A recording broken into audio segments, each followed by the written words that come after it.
6টা দোয়া এবং জিকির আছে, যেই দোয়া জিকিরগুলো কোরআন হাদিসে বর্ণিত সকল দোয়া জিকিরের খোলাসা, সারমর্ম এবং নির্যাস। এই 6টাকে যদি কোনো মুসলমান নিয়মিত আঁকড়ে ধরে, তাহলে কোরআন এবং হাদিসের যত দোয়া এবং জিকির আছে কেমন যেন তার নির্যাসটা নিয়মিত সে আমল করলো। বলবো সেগুলা। এই 6টা দোয়া এবং জিকিরের মধ্যে সর্বপ্রথম হলো নবী করিম সাল্লাল্লাহু আলাইহি সাল্লামের প্রতি দুরূদ প্রেরণ করা। নবীজি সাল্লাল্লাহু আলাইহি সাল্লামের প্রতি দুরূদ প্রেরণ করার আমল এরকম আমল, আপনি যদি সারা দিনে শুধুমাত্র নবীজির প্রতি দুরূদ প্রেরণ করার আমলটাই জিকির হিসাবে সবচেয়ে বেশি করেন, দোয়া হিসাবে যদি এটাই আপনি সারাদিন করতে থাকেন, তো আপনার জন্য যথেষ্ট হবে, আল্লাহর কাছে আর কিছু না চাইলেও চলবে। দুরূদ মানে হলো নবীজির জন্য দোয়া করা। ভাই, আল্লাহ তার হাবিবকে রহম করবেন, আপনার আমার দোয়ার দিকে আল্লাহর তাকানোর কোনো ঠেকা আছে? নবীজি কি আমাদের দোয়ার কোনো মুখাপেক্ষী? কিন্তু আমরা তার জন্য দোয়া করলে ওই চান্সে আল্লাহ তাআলা আমাদের প্রতি অনুগ্রহ করবেন। একবার না, আপনি নবীজির প্রতি একবার রহমতের দোয়া করবেন, একবার দুরূদ পাঠ করবেন।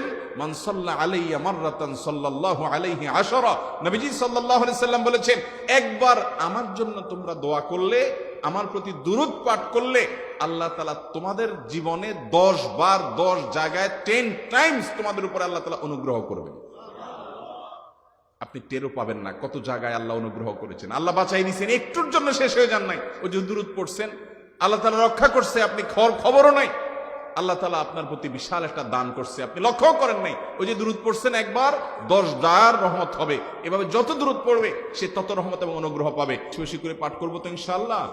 সবচেয়ে শ্রেষ্ঠ দুরূদ, সবচেয়ে উত্তম দুরূদ হলো দুরূদ ইব্রাহিম, যেটা নামাজে পড়েন। আর সবচেয়ে সংক্ষিপ্ত দুরূদ হলো সাল্লাল্লাহু আলাইহি ওয়াসাল্লাম। এছাড়া নবীজির প্রতি দোয়ামূলক যে কোনো দুরূদই আল্লাহর কাছে গ্রহণযোগ্য হতে পারে, যদি দুরূদের অর্থের মধ্যে, কথামালার মধ্যে খারাপ কিছু না থাকে। 6টা দোয়া হলো কোরআন হাদিসের শত শত সহস্র দোয়ার নির্যাস এবং খোলাসা। তার 1 নম্বর হলো দুরূদের আমল। করবো না বেশি বেশি ইনশাআল্লাহ? আমার জীবনে বহুবার এমন হয়েছে, বহুবার এমন এমন বিপদ যে দেয়ালে পিঠ থেকে গেছে, এখান থেকে উদ্ধারের কোনো পথ আর চোখের সামনে দেখা যাচ্ছে না। আমি এই আমলটি, এর পাশাপাশি ইস্তেগফারের আমল, যেটা 2 নম্বরে বলবো আমি, এই 2টি আমল কন্টিনিউয়াসলি করে গেছে, হরদম প্রতি নিঃশ্বাসে নিঃশ্বাসে, বাস টয়লেটের টাইম বাদে বাকি ফুল টাইম এটা দুরূদ এবং ইস্তেগফার অব্যাহত রাখছি। আল্লাহ তাআলা এমন ভাবে অলৌকিক ভাবে উদ্ধার করেছেন যে আমার কল্পনায়ও আসে না যে এখান থেকে এভাবে হেল্প হতে পারে। ভাইরা আমার অভিজ্ঞতার 2 পয়সার কোনো মূল্য নাই। আমার অভিজ্ঞতা কি আসলো না আসলো, এটাতে কিছু আসা যায় নাই। রহমাতুল লিল আলামিন, আল্লাহর রাসূল, আল্লাহর নবী ওয়াদা করেছেন যে আপনার পেরেশানি দূর হবেই হবে ইনশাআল্লাহ। অতএব দুরূদের আমল বেশি বেশি করবো না ইনশাআল্লাহ। নাম্বার 2, ইস্তেগফার। এটাও বেশি বেশি করতে হবে, কারণ ইস্তেগফার সম্পর্কে কোন কোন হাদিসের ভাষ্যের মধ্যে মান লাজিমাল ইস্তেগফার ভাষ্য এসেছে, অর্থাৎ যে ব্যক্তি ইস্তেগফারকে আঁকড়ে ধরবে, এটাকে কন্টিনিউয়াসলি করবে, ইস্তেগফার কখনো ছাড়বে না, সবসময় তার মধ্যে ইস্তেগফার অব্যাহত থাকবে, ওই ব্যক্তিকে আল্লাহ রাব্বুল আলামিন বিভিন্ন পেরেশানি থেকে সারপ্রাইজড হওয়ার মতো এমন এমন পথ বের করে দিবে যে সে চিন্তাও করে নাই। তার পেরেশানি থেকে মুক্তির পথ আল্লাহ তাআলা দেখায় দিবে। ইস্তেগফার কিভাবে করবেন ভাই? ইস্তেগফার এমন একটা আমল, এটা ছাড়া তো আমাদের উপায় নাই ভাই। ইস্তেগফার আমাদের দুনিয়ার পেরেশানি দূর করবে, আখিরাতের পেরেশানি দূর করবে। রুটি রুজি নাই, চাকরি নাই, ইনকাম নাই, ব্যবসা খারাপ যাচ্ছে, পেরেশানি হচ্ছে, ইস্তেগফার ধরো, কি হবে? 1 নম্বর লাভ হলো আল্লাহ মাফ করে দিবেন গুনাহ। ইউরসিলিস সামা আলাইকুম মিদরারা, যাতে ফসল ভালো হয়, রিজিক ভালো হয়, সেই ব্যবস্থা আল্লাহ করবেন। ওয়ায়ুমদিদুকুম বিআমওয়ালিন ওয়া বানিন, ছেলে মেয়ে হয় না অথবা ভালো ছেলে মেয়ে নাই, আল্লাহ তাআলা নেক সন্তান দিয়ে তোমাকে শক্তিশালী করবেন, সম্পদ দিয়ে শক্তিশালী করবেন। ওয়াজআল লাকুম জান্নাতি ওয়াজআল লাকুম আনহারা, আল্লাহ তাআলা প্রসবন দিবেন, ফসল দিবেন, বরকত দিবেন রুজিতে। কিসের মাধ্যমে? ইস্তেগফার দেন। ভাইরা আমার, ইস্তেগফার সকল সমস্যার সমাধান। ইস্তেগফারের ভিতরে সবচেয়ে শ্রেষ্ঠ ইস্তেগফার হলো সাইয়্যিদুল ইস্তেগফার। সাইয়্যিদুল ইস্তেগফারটা যদি মুখস্থ না পারেন, অন্তত লিখিত ভার্সনটা পড়েন, সাইয়্যিদুল ইস্তিগফারের যে অর্থ, এটার যে মর্ম বড় হৃদয়গ্রাহী ভাই, বড় মর্মস্পর্শী। ইমানদার এটার অর্থের দিকে তাকায় যদি পড়ে তো তার অন্তর না গলে পারে না। ভাইরা আমার, অর্থের দিকে লক্ষ্য করে করে মর্মটা বুঝে বুঝে একটু সাইয়্যিদুল ইস্তিগফার পড়েন, লেখা দেখে দেখে পড়েন, ইউটিউব থেকে দেখে দেখে পড়েন, কিন্তু পড়েন। এটা হলো বড় ইস্তিগফার। এত বড় ইস্তিগফার পড়তে পারেন না, কোনো পেরেশানি নাই, কোনো অসুবিধা নাই। সবচেয়ে ছোট ইস্তিগফার হলো আস্তাগফিরুল্লাহ, আস্তাগফিরুল্লাহ, আস্তাগফিরুল্লাহ। আল্লাহ আপনার কাছে ক্ষমা চাই, কত ভুল হয়ে যায়, কত অন্যায় হয়ে যায়। ভাইরা আমার, এটা হলো রিমুভার। ভুল করে কিছু লিখছেন, রিমুভ করে ফেলছেন, শেষ হয়ে গেছে। আপনি ঘন ঘন ইস্তিগফার পড়তে থাকেন, অগণিত ভুল হয়, অগণিত ত্রুটি হয়, বারবার ইস্তিগফার এগুলোকে সবগুলোকে শেষ করে দেয়। ভাইরা আমার, নিরাপত্তা এনে দেয়। আল্লাহ কোরআনে কারিমে বলেছেন যে আপনার রব আপনার কওমের প্রতি আযাব নাজিল করবেন না যদি আপনি থাকেন। আর যদি তারা ইস্তিগফারে রত রাখে তাহলে গণ আযাব আল্লাহর পক্ষ থেকে আসবে। আরেকটা ইস্তিগফার হাদিসে বর্ণিত, আস্তাগফিরুল্লাহাল্লাযী লা ইলাহা ইল্লা হুয়াল হাইয়ুল কাইয়্যুম ওয়া আতুবু ইলাইহি ওয়া লা হাওলা ওয়া লা কুওয়াতা ইল্লা বিল্লাহ। এটাও ইস্তিগফার। তাহলে একটা বড় ইস্তিগফার, একটা মিডিয়াম, একটা ছোট, যার যেটা সুবিধা হয় এটা পড়েন। নাম্বার 3, এটা আমাদের বেশিরভাগ মানুষ জীবনে হয়তো শুনেনও নাই, অনেকে হয়তো শুনছেন, আমল করা হয় না। খুব সীমিত সংখ্যক আল্লাহর বান্দার আমলের তৌফিক হয়। সেটা হলো ইয়া যাল জালালি ওয়াল ইকরাম। এটা একটা জিকির, আল্লাহ তাআলাকে ডাকা, আহ্বান করা, এটাই জিকির। ইয়া যাল জালালি ওয়াল ইকরাম। নবী করিম সাল্লাল্লাহু আলাইহি সাল্লাম বলেছেন, আলিযু বিয়া যাল জালালি ওয়াল ইকরাম। তোমরা ইয়া যাল জালালি ওয়াল ইকরাম এটাকে আঁকড়ে ধরো, এটাকে নিয়মিত করো, বেশি বেশি করে বলতে থাকো এটাকে সব সময় এটাকে মুদাওয়ামাতের সাথে কন্টিনিউয়াসলি এটা বলতে থাকো, ইয়া যাল জালালি ওয়াল ইকরাম।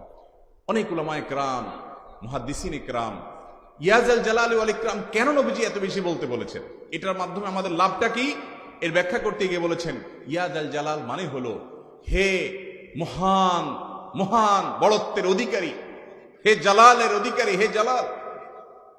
ওয়াল ইকরাম, হে দানশীল। তাহলে প্রথম বাক্যে আল্লাহর বড়ত্বের কথা স্বীকৃতি দিয়ে প্রশংসা করা হয়, আর দ্বিতীয় বাক্যে হে দানশীল বলে আল্লাহ তাআলার কাছ থেকে চাওয়া হয় যে আপনি যেহেতু দানশীল এবং আপনি যদি মহান, অতএব আপনি আমাকে দান করেন। এটা ডাকলেই, আল্লাহকে এই বলে ডাকলেই চাওয়া হয়ে যায়। এই জন্য বেশি বেশি করে ইয়া যাল জালালি ওয়াল ইকরাম পড়তে হবে। তার 4 নম্বর হলো লা হাওলা ওয়ালা কুওয়াতা ইল্লা বিল্লাহ। লা হাওলা ওয়ালা কুওয়াতা ইল্লা বিল্লাহ। লা হাওলা ওয়ালা কুওয়াতা ইল্লা বিল্লাহ, এটা হলো সারেন্ডার করা, আল্লাহর কাছে সারেন্ডার করা, আত্মসমর্পণ করা। মানে আল্লাহ ছাড়া কোনো ভালো কাজ করার ক্ষমতা কারণ নাই, করার তৌফিক দেওয়ার ক্ষমতা কারণ নাই, আর পাপ থেকে বাঁচানোরও ক্ষমতা কারণ নাই। এই জন্য আমি কেমন যেন আল্লাহর কাছে সারেন্ডার করছেন, লা হাওলা ওয়ালা কুওয়াতা ইল্লা বিল্লাহ। কোন অবস্থা, কোন সামর্থ্য, এগুলো কারোর কাছে নাই, শুধুমাত্র কার কাছে আছে? আল্লাহর কাছে আছে। এই অর্থ বুঝে আপনি লা হাওলা ওয়ালা কুওয়াতা ইল্লা বিল্লাহ বেশি বেশি পাঠ করবেন। নবী করিম সাল্লাল্লাহু আলাইহি সাল্লাম বলেছেন, তোমাদেরকে কি আমি জান্নাতের একটা ভান্ডারের খবর দিব, যেটা জান্নাতের ভান্ডার, সওয়াব টওয়াব না, সাধারণ অল্প স্বল্প সওয়াব না, পুরো জান্নাতের ভান্ডারের সন্ধান দিয়ে দিব। সাহাবায়ে কেরাম তো চাইতেনই সেটা। নবীজি সাল্লাল্লাহু আলাইহি সাল্লাম তখন বলেছেন যে লা হাওলা ওয়ালা কুওয়াতা ইল্লা বিল্লাহ, এটা হলো কানজুম মিন কুনুজিল জান্নাহ, জান্নাতের ভান্ডার সমূহের মধ্যে থেকে একটা বড় ভান্ডার হলো লা হাওলা ওয়ালা কুওয়াতা ইল্লা বিল্লাহ। অতএব এই আমলটাও বেশি বেশি করবেন। 4 নম্বর আমল হয়ে গেল। 5 নম্বর আমল হলো দোয়া ইউনুস। দোয়া ইউনুস জানা আছে তো? লা ইলাহা ইল্লা আনতা সুবহানাকা ইন্নী কুনতু মিনাজ জালিমিন। ভাইরা আমার, অর্থের দিকে তাকায়া মাঝে মধ্যে মোবাইল টোবাইল সব ফালায় রেখে একটু আল্লাহর সাথে কথা বলবেন, আল্লাহর সাথে একটু কানেক্টেড হওয়ার চেষ্টা করবেন, আল্লাহর সাথে একটু সংযুক্ত হওয়ার চেষ্টা করবেন। ডিসকানেক্টেড তো পুরো লাইফটা কাটাই দিলেন, একটু কানেক্টেড হওয়ার চেষ্টা করেন। প্রতিদিন কিছু সময় বসে একটু জিকির করেন, চলতে ফিরতে একটু আল্লাহকে সময় দেন। আপনি উপকৃত হবেন, আপনার কল্ব জিন্দা হবে, আমল নামা সওয়াবে পরিপূর্ণ হবে। লা ইলাহা ইল্লা আনতা সুবহানাকা ইন্নী কুনতু মিনাজ জালিমিন। অর্থের দিকে তাকান, কত মর্মস্পর্শী। লা ইলাহা ইল্লা আনতা, আল্লাহ আপনি ছাড়া কোনো সত্যিকারের মাহবুদ নাই, উপাস্য নাই। সুবহানাক, আপনি পবিত্র, আমি আপনার পবিত্রতা জ্ঞাপন করছি। ইন্নী কুনতু মিনাজ জালিমিন, তবে আমি সেসব মানুষদের অন্তর্ভুক্ত যারা নিজের প্রতি নিজে জুলুম করেছে, অবিচার করেছে, অন্যায় করে আমার নিজের পায়ে নিজে কুড়াল মেরেছি বহু। এই বাক্য পাঠ করার পর ইউনূস আলাইহিস সালামকে শুধু রক্ষা করেছেন আল্লাহ, তাই নয়, আল্লাহ বলেছেন একইভাবে তাকে যেরকম রক্ষা করেছি, এই বাক্য যদি কেউ পড়ার মতো পড়ে, হক আদায় করে পড়ে, মনের গভীর থেকে পড়ে, মর্ম উপলব্ধি করে পড়ে, নিয়মিত পড়ে, ওয়াকাযালিকা নুনজিল মুমিনিন, ঈমানদারদেরকে আমি রক্ষা করে দেবো। এভাবে ভাইরা আমার, আমরা বিপদ আপদে পড়লে হুজুরদের কাছে চলে যায় দোয়ার জন্য। অনেকে মাজারে চলে যায়, সেখানে মানত করে, টাকা পয়সা দেয় বিপদ উদ্ধার করার জন্য।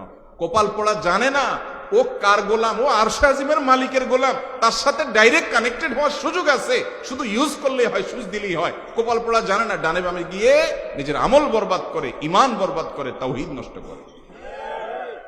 ভাইরা আমার, তাহলে যে কোনো সমস্যা ফিল করি অথবা স্বাভাবিক অবস্থাতে দোয়া ইউনূস পাঠ করব। 6 নম্বর হলো সুবহানাল্লাহ, আলহামদুলিল্লাহ, লা ইলাহা ইল্লাল্লাহ, আল্লাহু আকবার। এই বাক্যগুলো দেখবেন ঘুরে ফিরে নবী করিম সাল্লাল্লাহু আলাইহি ওয়াসাল্লাম সারাদিন পড়তেন। 5 ওয়াক্ত নামাজের পরে 33 বার দেখবেন। আবার দেখবেন সকাল সন্ধ্যায় সুবহানাল্লাহি ওয়া বিহামদিহি 100 বার, সুবহানাল্লাহি ওয়াল হামদুলিল্লাহি আল্লাহু আকবার 100 বার।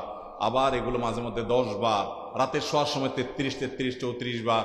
বিভিন্ন সময় দেখবেন ঘুরে ফিরে এই সুবহানাল্লাহ, আলহামদুলিল্লাহ, লা ইলাহা ইল্লাল্লাহ, আল্লাহু আকবার, এগুলো একটা মিজানের পাল্লাকে পরিপূর্ণ করে দেয়। কোনটা আসমান এবং জমিনের মধ্যবর্তী জায়গায় সওয়াব দিয়ে পরিপূর্ণ করে দেয়। এত বেশি ফজিলতপূর্ণ জিকির। এই জন্য পুরো কোরআন হাদিসের দোয়া এবং জিকিরের নির্যাসের শেষ এবং 6 নম্বর হলো বেশি বেশি করে দিন রাত 24 ঘন্টা যখন সুযোগ পাবেন, যেখানে যেখানে হাদিসে যে সংখ্যা বলা আছে ওটাতে করবেনই, ওর বাইরেও বেশি বেশি করে সুবহানাল্লাহ, আলহামদুলিল্লাহ, লা ইলাহা ইল্লাল্লাহ, আল্লাহু আকবার। বেশি বেশি করবো না ইনশাআল্লাহ? নিয়মিত করবো তো ইনশাআল্লাহ? আল্লাহ আমাকে আপনাকে আমাদের সবাইকে আমল করার তৌফিক দান করুন।